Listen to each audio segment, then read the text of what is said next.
Bonjour Samuel, bonjour à tous. La campagne de l'entre-deux tours a sans doute connu un tournant hier avec l'opération de communication savamment orchestrée par Marine Le Pen. Elle est venue par surprise sur le site de l'usine Whirlpool d'Amiens au moment où Emmanuel Macron rencontrait l'intersyndicale à la Chambre de commerce.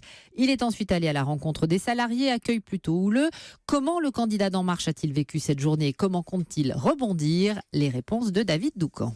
N'allez pas dire à Emmanuel Macron qu'il court après Marine Le Pen ou qu'elle lui impose son rythme. L'équipe de campagne est formelle. La décision d'aller à l'usine avait été prise avant que l'on ne découvre que Marine Le Pen était sur place. Benjamin Griveaux, le porte-parole d'Emmanuel Macron, était là quand le candidat a découvert la venue de son adversaire à l'usine.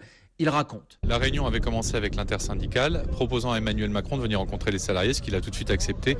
Donc bien avant que Marine Le Pen vienne faire son coup de communication avec 3 caméras, elle est restée 10 minutes et elle est repartie. C'est pas un coup dur. Une version confirmée par les syndicalistes présents à ce moment-là. Reste que cet épisode marque la fin d'une période de flottement en 36 heures pendant lesquelles le candidat a hésité. Emmanuel Macron a compris hier que rien n'était gagné d'avance. Il promet désormais, je cite, qu'il ne laissera pas un centimètre d'espace, pas une seconde de répit à la candidate du FN. Un membre de son équipe ajoute, il y aura au moins un événement par jour jusqu'à la fin de la campagne. David Doucan, Emmanuel Macron qui s'est ensuite rendu à Arras pour un meeting devant 3000 personnes. Une nouvelle occasion de tacler son adversaire Marine Le Pen. Le Front National, il est ce qui se nourrit de cette fracture démocratique. Il a les pires pratiques de l'Ancien Régime. Madame Le Pen, elle est née dans un château de parti et elle donne des leçons. Elle se prétend du peuple, mais elle est une héritière.